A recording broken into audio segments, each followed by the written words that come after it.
people with a guilty conscience, and what is referred to as the grooming scandal in the UK has many euphemisms and very little accuracy, of course, in the mainstream media reporting. That either comes from a desire to have it keep happening or a guilty conscience about the circumstances that have resulted in, estimates are, hundreds of thousands of young, white, Christian girls being targeted, groomed, exploited, drugged, raped, tortured, and murdered and handed around as sex slaves and so on. The perpetrators are overwhelmingly Muslim, and the perpetrators are overwhelmingly from places like Pakistan and Bangladesh. The victims are significantly white Christian girls, although the Sikhs have been targeted, as they have been targeted in other countries as well, and the Sikhs have been able to fight back more effectively. I grew up in neighborhoods not dissimilar from some of the neighborhoods that are being targeted for these white girls.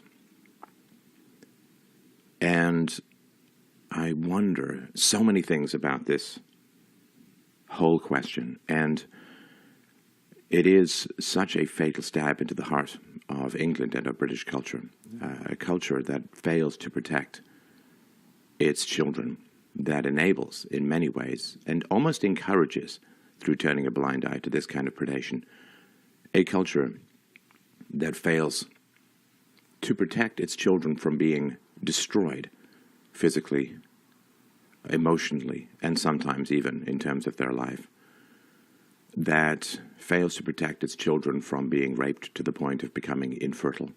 And of course, if you are exposed to that kind of evil, that kind of predation as a child, what is your relationship to your society? What is your relationship to growing up, to having a boyfriend, to getting engaged, to getting married, to having children? It is a way of preventing the reproduction of your victims to attack and assault them in this kind of manner. In this case, there's an old feminist argument, I think holds fairly true in this, that this kind of predation is not about sex. It's about power. It's about dominance. It's about control. And given the scale and demographics, in my view, is easily viewable as an act of war. And sexual assault as an act of war has a long and ignoble history throughout human history. And I would put that in this category. The one thing that I keep thinking about this situation is those who have been very keen on untested third world immigration. It's a theory, and it goes against, of course, a lot of human history. There was a theory that was put forward that this was all going to be wonderful, that this diversity was great, multiculturalism was going to be enriching, and everyone was going to end up better off than they were before. So that was a theory. Now, normally, if you have a radical departure from human history, where there were countries and there were borders, then if you are honorable and you have a theory, a conjecture, a hypothesis, and then what you should do, of course, is you should test it out. You should try a little bit for a generation or two and see what happens. But this sort of massive opening of the gates and letting everybody flood in, that is a massive experiment. And the costs and benefits are very challenging. And this is what I keep thinking about is, would you, if you are a proponent of open borders, of mass third world immigration and so on, which has directly resulted, you understand, in the rape and torture and murder of hundreds of thousands of British girls. I guess my question is, do you consider that worth it? Do you consider that worth it? Would you be willing to sit down with the survivors of these racist pedophile gangs? Would you be willing to sit down with them, let's say one a day, to explain why what happened to them was worth it for diversity, for multiculturalism, for whatever. I guess for votes for Labour, for votes for the left. Would you be willing to sit down day after day with victim after victim and spend a day with them explaining why, what happened to them, how they were tortured and raped, how they were doused in gasoline and threatened to be set on fire, how guns were pressed to their temples, how they were handed around as receptacles? Would you be willing to sit down and explain to them why it was worth it, why what happened to them was a good for society as a whole? Now, you can do this with some groups.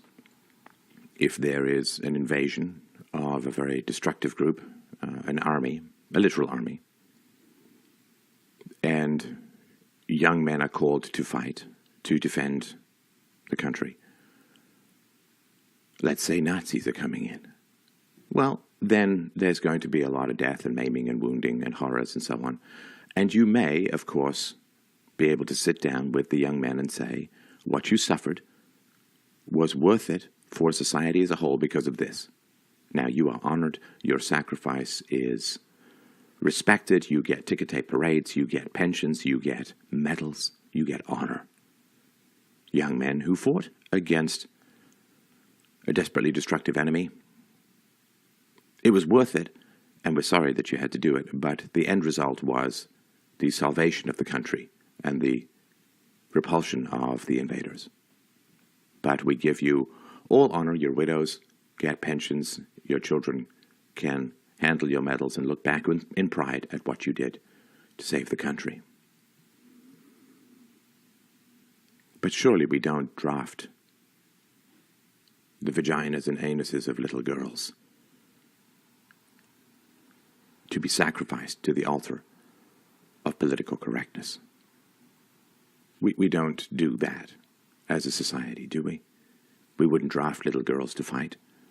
Do we draft their orifices to fight? I can't see how any even remotely reasonable moral theory could ever justify that. So if you are for open borders, if you are for mass immigration is one thing, but when you pay people to come to your country, a significant proportion of whom end up raping your children, and then you pay for them to continue to do so through the welfare state, through free health care, through other forms of subsidies, everything from education to pensions to you name it. Can you explain to them why what they suffered was worth it? What greater good their innocence, their body integrity, their reproductive capacity, sometimes their lives. Can you explain to them why it's worth it?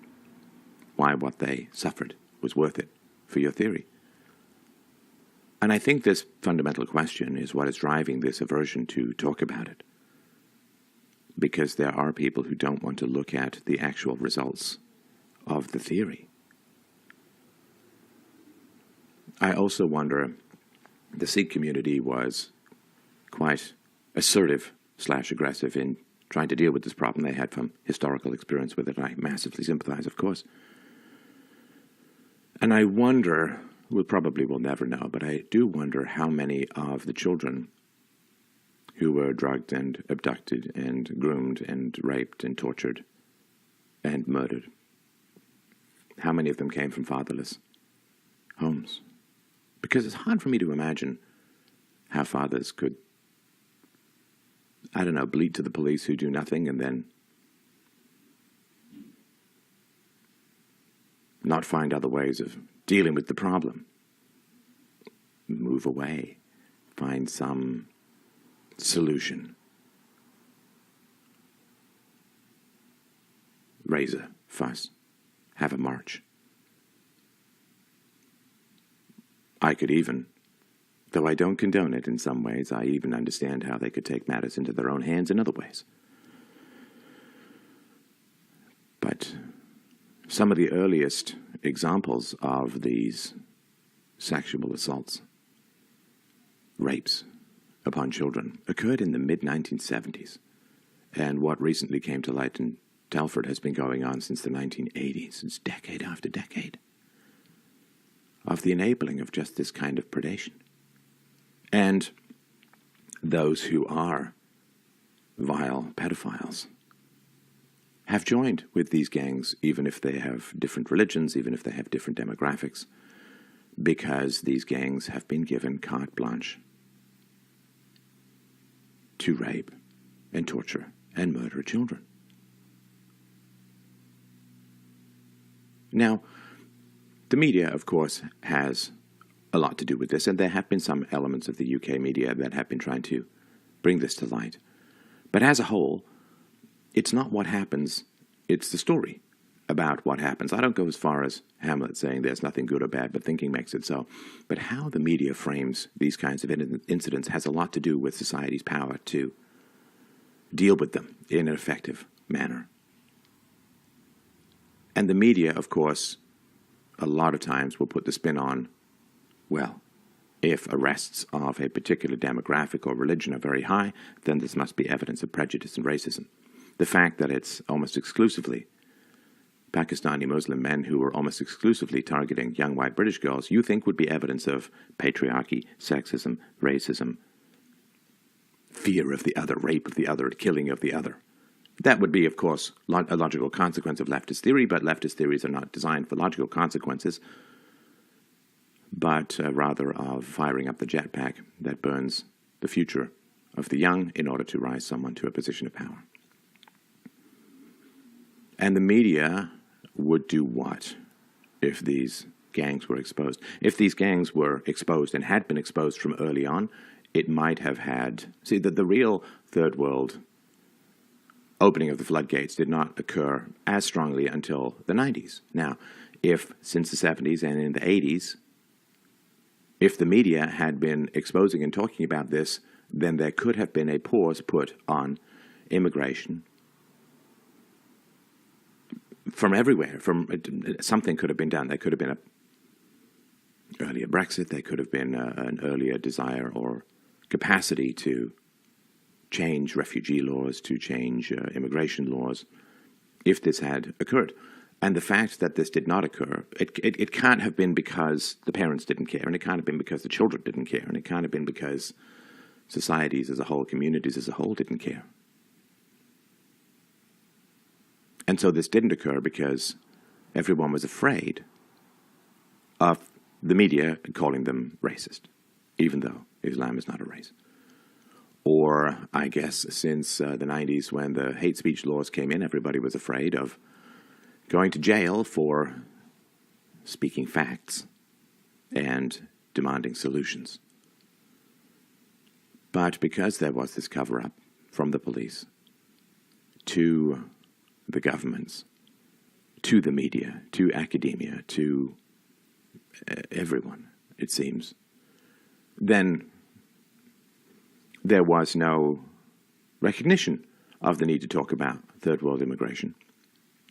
And therefore more and more people poured in, and therefore more and more children were raped and tortured and murdered.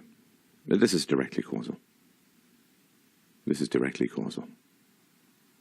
The perpetrators represent less than I would imagine. It's around 2% as a whole, but less than 2% of the population, and well north of 80 to 90% of the perpetrators. These children could have been saved, but these children were sacrificed. These children were almost literally handed over in exchange for votes. In exchange for votes. Muslim community votes for the left in the West. And so we don't want to interfere with your votes. So please, here are our children. To do with as you will, as long as you vote for the left. And the silence and the cover-up. I can't imagine the police. Well, maybe now. The police now, if we look back at the mid-1970s to now, more than 40 years, which means you've had a whole generation of police who come in and know that this is going to be covered up and know that they're going to be largely ineffectual in trying to deal with this issue. You've got a court system that's been corrupted, politicians that have been corrupted, a media who's been corrupted. Everybody now has a bad conscience, and when everybody has a bad conscience, things tend to continue because they lash out extremely aggressively at anybody who provokes their bad conscience. That is something I have learned, well, for quite some time now. And what has this done to people's relationships to their local police? I mean, if you look at the relationship between African Americans in America, of course, and their policing, it's very fractious. It's very, very concerning. But the government isn't inviting and paying for millions of people to come in, of whom a significant proportion of the men end up raping and torturing and murdering black children. But this is occurring, of course, in the UK and in other countries as well. What has this done to people's relationships to their state, to the state, to their politicians, to the police?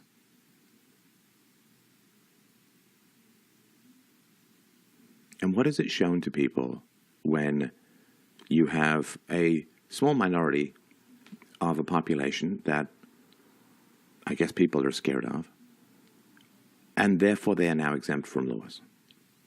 And not just exempt from laws, but they continue to be paid by the very state that refuses to protect the children that they prey on. Well, it tells you that a very small percentage of the population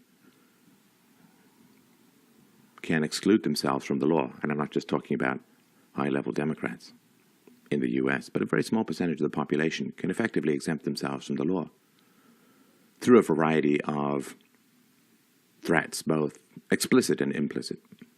Threats of riots, threats of calling people racist or whatever, Islamophobic. And that's a very powerful thing to see. It doesn't take a lot of people to create no-go zones in the law, to create pedophile playpens immune from legal consequences, or largely immune from legal consequences. And again, I really want to stress, it's not just immunity from legal consequences, it's continuing to be paid to come and perform these actions. In return for votes. In return for votes. This same media went completely mental over someone like Margaret Thatcher. So did Pink Floyd. And this same media that went completely mental over a woman who wanted a smaller government, wanted a freer market, wanted some national pride. Well, she was their real enemy, you see, not these groups, not these racist pedophile gangs.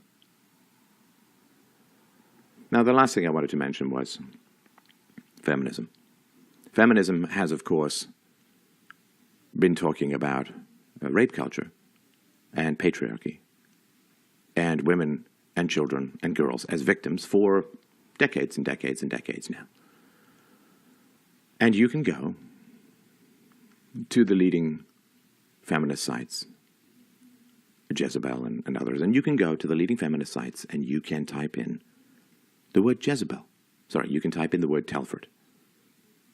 And if you type in the word Telford on these leading feminist sites, you will get precisely 0 hits. It's like they are just leftist LARPers of the mere ghosts and illusions of any kind of moral integrity. This is what bothers me most, is the lack of honor on the part of feminists. And the contempt that I have for feminists who constantly rail against rape culture and the exploitation of women and girls, and who get really mad at mansplaining and manspreading and things like that. And you have, I think, what could be arguably called a patriarchal culture that is not immune from acting out rape of children, and they say nothing. They say nothing. Well, are they mere tools for leftist votes? Certain arguments that they are. But if they are, then they are set up to hate white males and Christians who generally don't vote for bigger government. And the reason why they say nothing is that the perpetrators are the wrong race for them, and the victims are the wrong race for them. In other words, feminism is simply anti-white racism, and therefore when white girls are the victims, they say nothing. Who is speaking out for the victims of a radical immigration policy that is entirely under the control of the government? This is a social experiment entirely under the control of the government and ultimately of the taxpayers and the voters. And who is going to say to these girls that what happened to them was worth it for some larger social good? What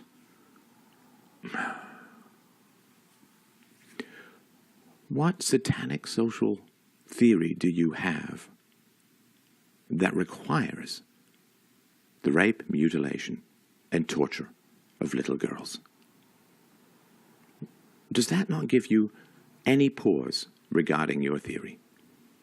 Well, I like this immigration policy, I like diversity, I like multiculturalism, and I'm going to stare into the dead doll's eyes of these traumatized, brutalized, raped and half-killed little girls and say, hey, you can't make an omelet without breaking a few eggs.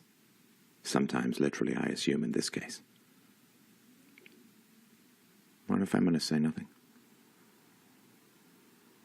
The feminists say nothing.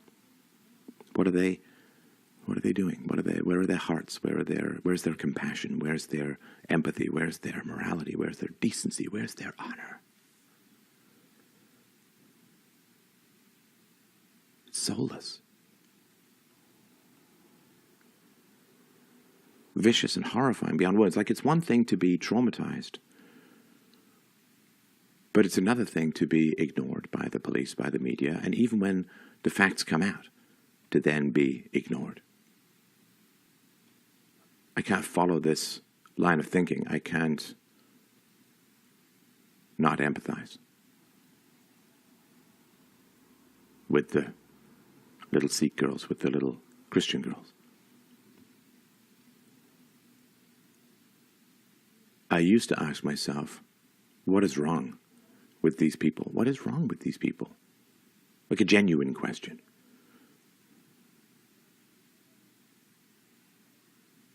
And I have the answer of what is wrong with these people.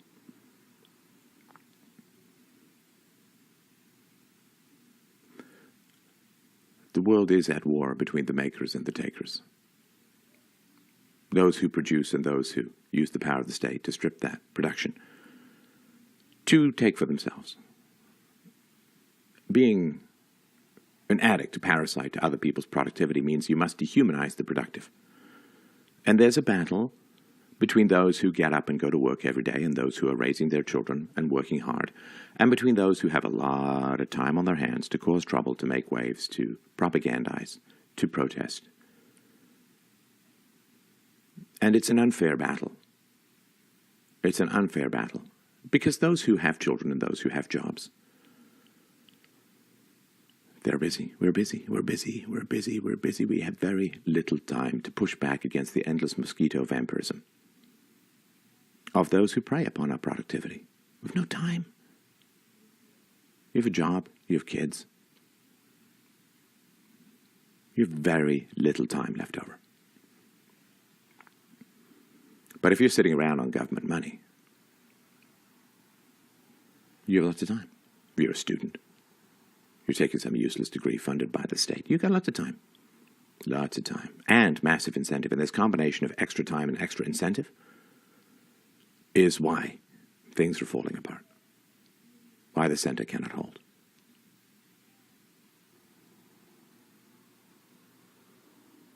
And in any war that you wish to continue, you must hide the casualties, you understand? I mean, when the United States declared this horrifying, evil war on Iraq and Afghanistan, in the U.S. papers you would see the pictures of the soldiers, the American soldiers, who died. 98% of them men, because privilege. You don't see the photos of the Iraqi victims. Not just the soldiers, but the civilians, of course. When Barack Obama dropped 100,000 bombs, largely on Muslims, during his 8-year reign, you did not see pictures of the victims. Because if you want the wars to continue, if you want the victims' bodies to continue to pile up, you must hide the victims so that you do not shock the remaining moral sensibilities of the population.